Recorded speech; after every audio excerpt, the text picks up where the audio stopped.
I still remember that day as if it were yesterday, the day my only son, Daniel, got married.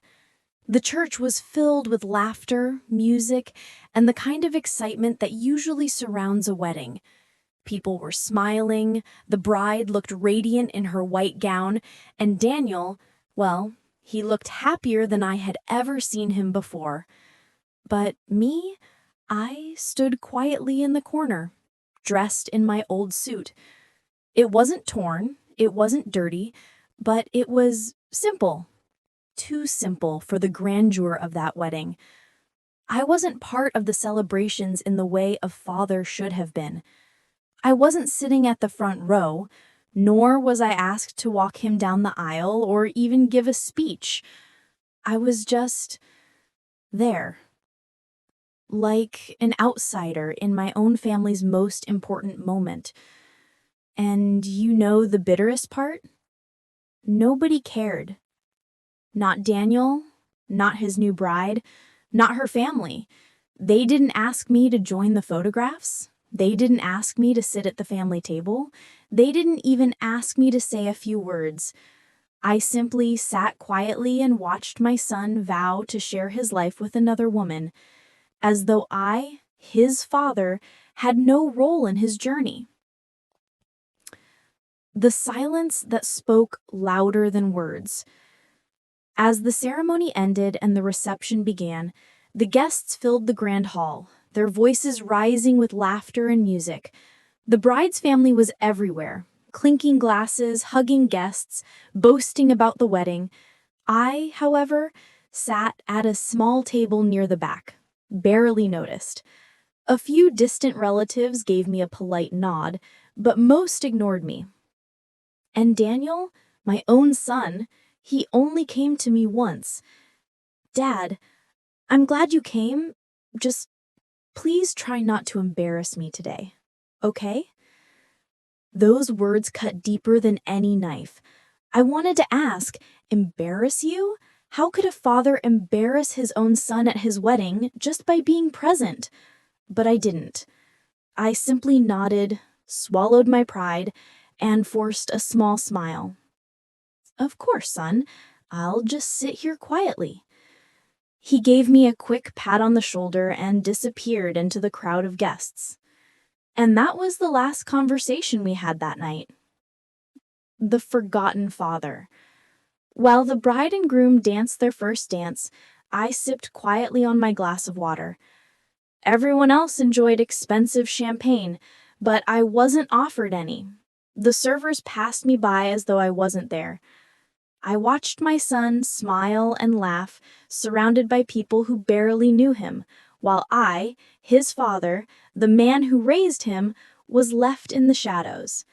And yet I said nothing. I didn't tell him about the nights I worked 2 jobs to pay for his education. I didn't tell him about the times I went hungry so he could eat. I didn't tell him about the sacrifices his mother and I made just so he could have a chance at a better life. And most of all, I didn't tell him about the fortune, the secret inheritance. You see, months before that wedding, his mother, my beloved wife, had passed away. She left me heartbroken, shattered, and alone, but she also left me something else. Her inheritance. My wife came from a wealthy family. For years we lived humbly because she never cared about her family's riches. She only wanted a simple life, filled with love, not luxury. But when she passed, her estate was transferred to me. $53 million. That's how much she left behind. And as I sat at that wedding, ignored and humiliated, I thought to myself, should I tell them? Should I stand up and announce that the man they see as worthless, the father they treat as a burden, is actually the holder of a fortune beyond their imagination? But I didn't. I stayed silent. Because in that moment, I realized something painful yet powerful. Money does not buy respect, and the people who cannot value you when you have nothing do not deserve you when you have everything. the bride's family. What made it worse was how the bride's family looked at me. They were wealthy, or at least they liked to act that way, dressed in designer clothes, flaunting jewelry, speaking loudly about their businesses and vacations in Europe. They looked at me like I was some old relic, a man with no place in their glamorous world. At one point, I overheard the bride's mother whisper to a guest, "It's such a shame Daniel's father is, well, not really presentable. But at least our daughter has married well. He'll be part of our family now." I clenched my fists under the table, but I said nothing. Let them think what they want. Because one day, they would know the truth. The first cut. As the wedding carried on, speeches were made. The bride's father gave a long toast, filled with praise and advice. The best man told funny stories. The maid of honor shared heartfelt words. And me? No one asked me to speak. No one even acknowledged me.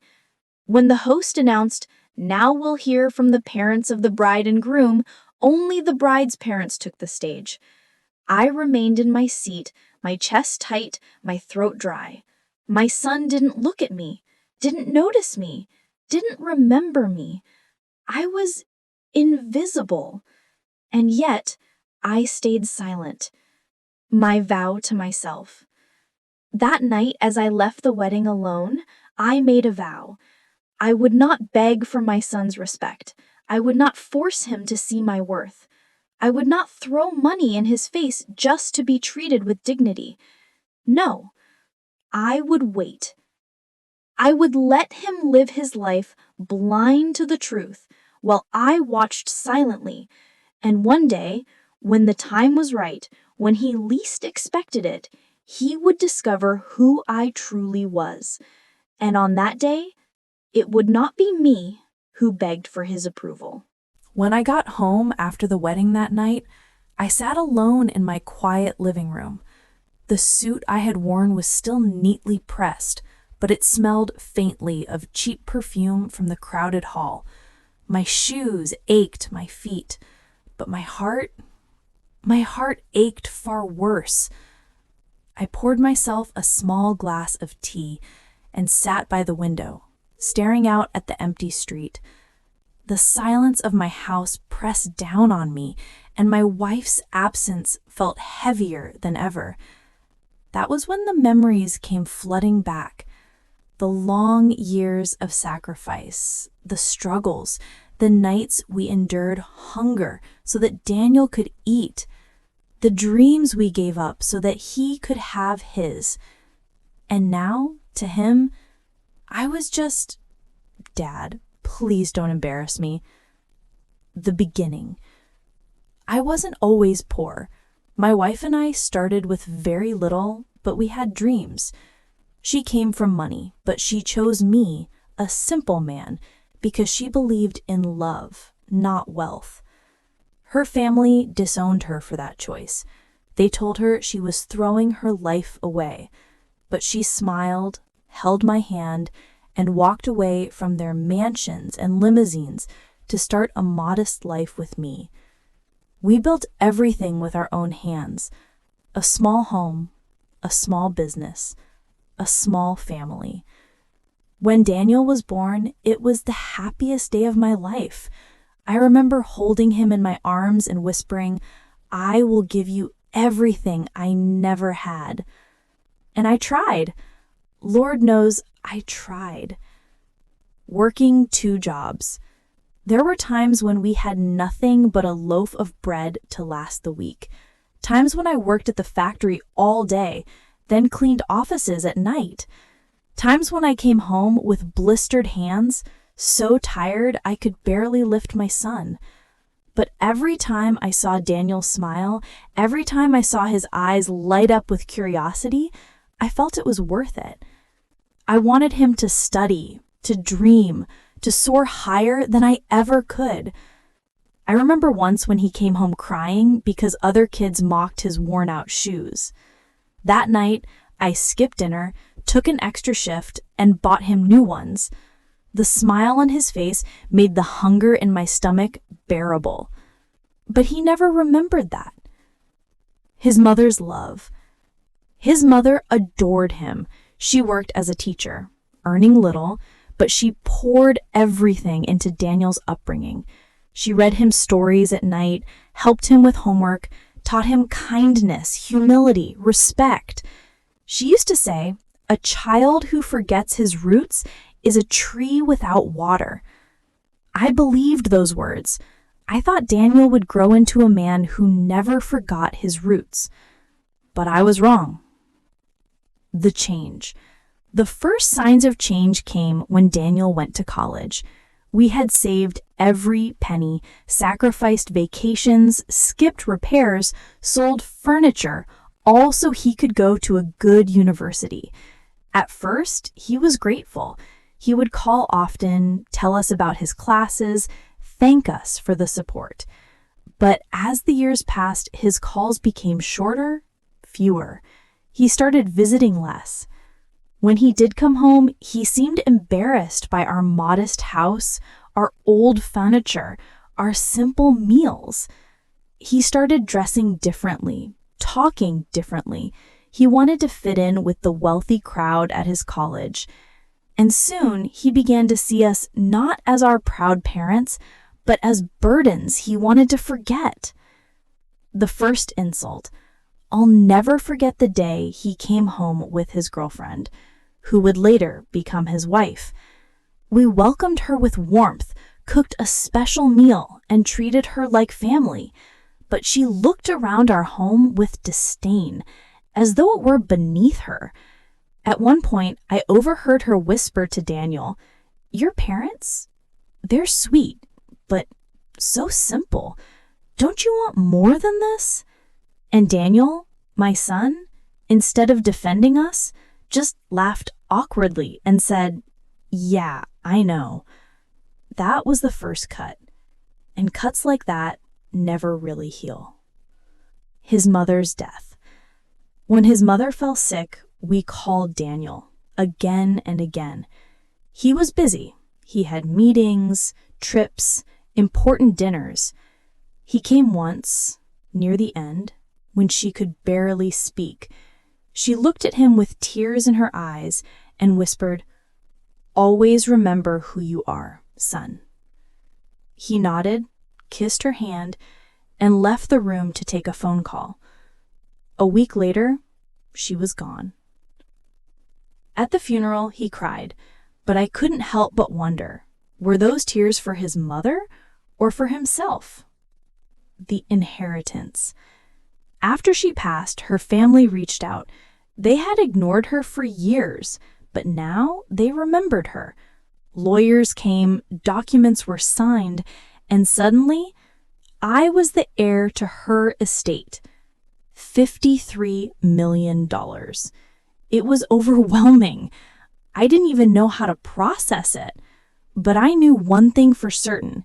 I would not let money corrupt me. I lived the same way I always had. Simple clothes, modest home, quiet life. I didn't need to flaunt riches to know my worth. I thought, perhaps one day I would use that fortune to secure Daniel's future, to help him build a life worthy of his mother's sacrifices. But the way he treated me at his wedding, it made me realize if I told him about the inheritance, it would not bring us closer. It would only feed his greed. And greed destroys families. The wound deepens. After the wedding, weeks passed before I heard from Daniel again.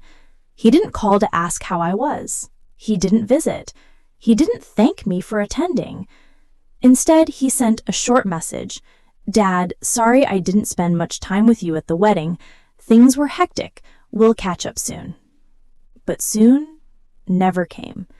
Instead, I saw photos of him and his wife on social media, luxury vacations, expensive dinners, fancy cars. They looked like they were living the life his mother once rejected for a life of love.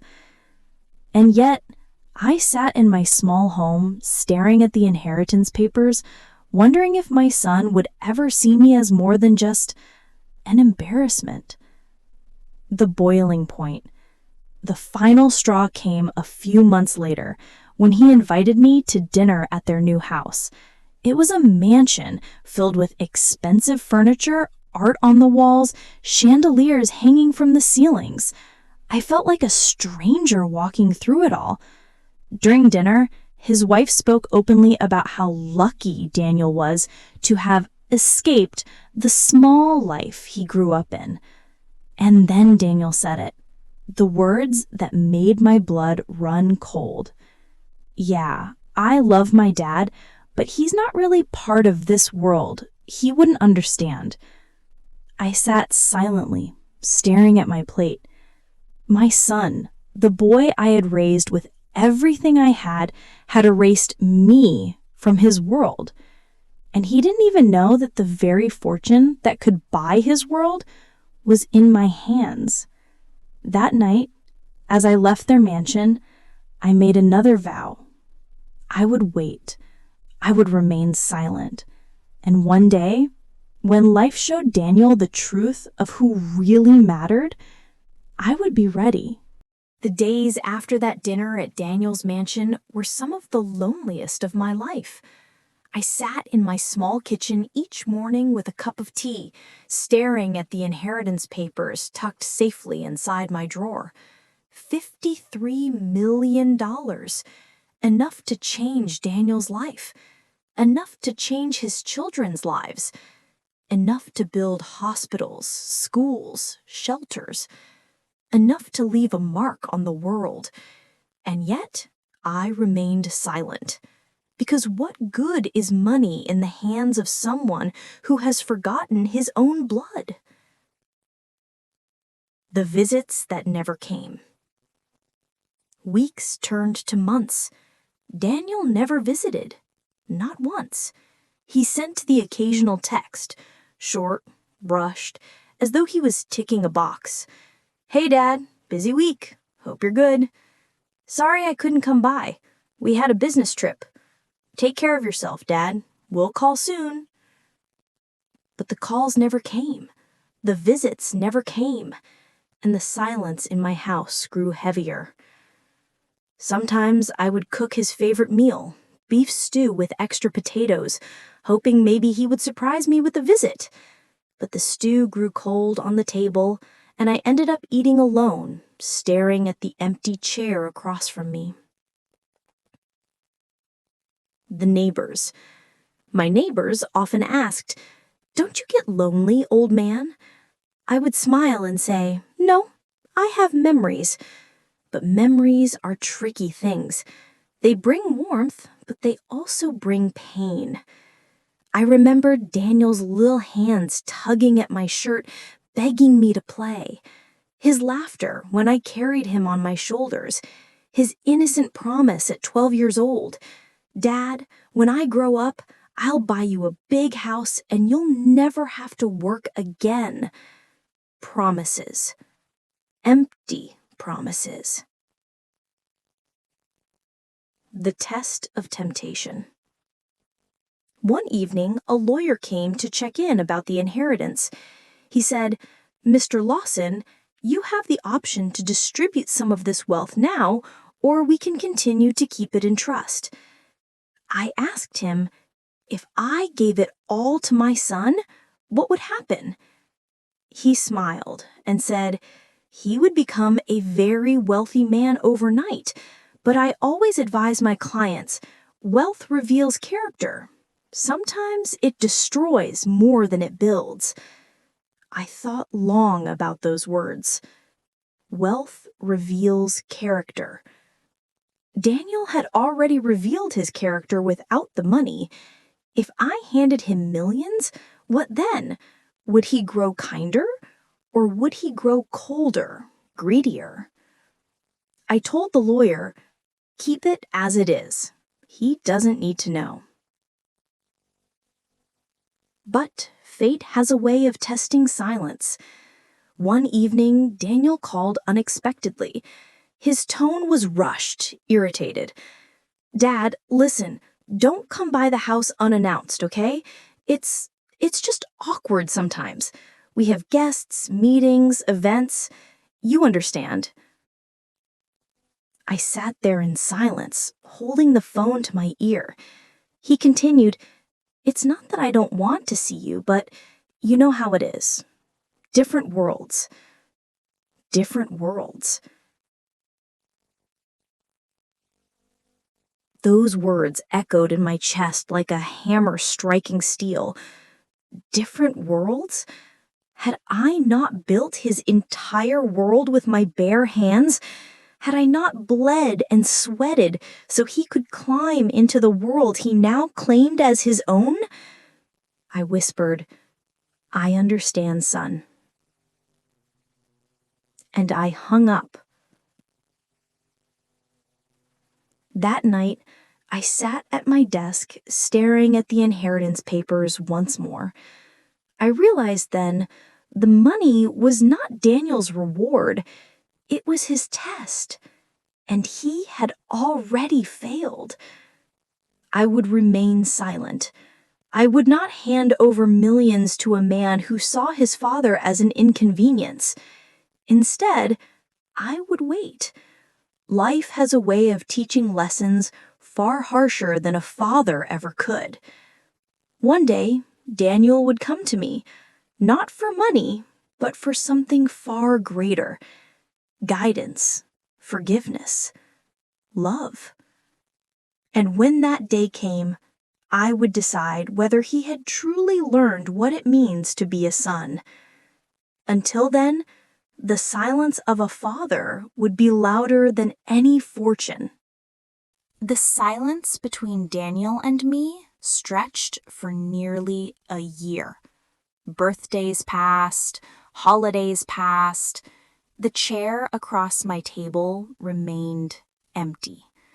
But silence has a way of preparing the heart. It sharpens patience and it tests love. The fall of a prince. Then one evening, I received a call. Daniel's voice trembled, something I hadn't heard in years. "Dad, I don't know what to do." His business had collapsed. Investments gone, partners pulled out, the mansion mortgaged. For the first time, Daniel sounded like the little boy who once cried when he scraped his knee. "Dad, can I come home?" I closed my eyes. Tears welled, not because I was angry, but because I had been waiting for this moment. "Yes, son," I said softly. "Come home." The return. When Daniel stepped into my modest house, his eyes darted awkwardly. He looked smaller, not the towering businessman I had seen in his mansion, but a broken man searching for something money could not buy. We sat at the table. I served him stew, the same recipe he loved as a child. He ate in silence, spoon trembling in his hand. Then suddenly he broke down. "Dad, I'm sorry. I thought I was better than you. I thought money made me more. But now I have nothing." I reached across the table, placed my wrinkled hand on his, and whispered, "You never had nothing, son. You always had me. You just forgot." The revelation. After dinner, I went to my desk drawer. I pulled out the envelope, the inheritance papers that had weighed on me for so long. "Daniel," I said, placing it in front of him, "do you know what this is?" He looked confused, shaking his head. "This," I continued, "is the inheritance your mother left behind. $53 million. His eyes widened in shock. "What? You've had this all this time?" I nodded. "And you didn't tell me?" I looked straight into his eyes. No, because money doesn't build character, it reveals it. I wanted to see the man you'd become without it. The test. Daniel sat frozen, his face pale. I leaned closer. Now you stand at a crossroads.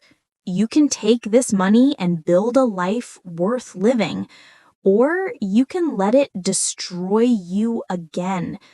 But know this, if you forget who you are, if you forget where you came from, no fortune will ever save you. Tears streamed down his face. He fell to his knees. Dad, I don't deserve this. I don't deserve your forgiveness. I placed my hand gently on his shoulder. None of us deserve grace, son, but love gives it anyway. In the end, Daniel did not inherit $53 million that night. He inherited something far greater: humility. The understanding that a father's silence is not rejection, but the loudest lesson of all. As for the money, it remained in trust, waiting, because before a man can inherit wealth, he must first inherit wisdom. Money cannot buy respect, kindness, or loyalty. A fortune in the wrong hands is a curse, not a blessing. But a son who learns humility will always be richer than a billionaire who knows only pride.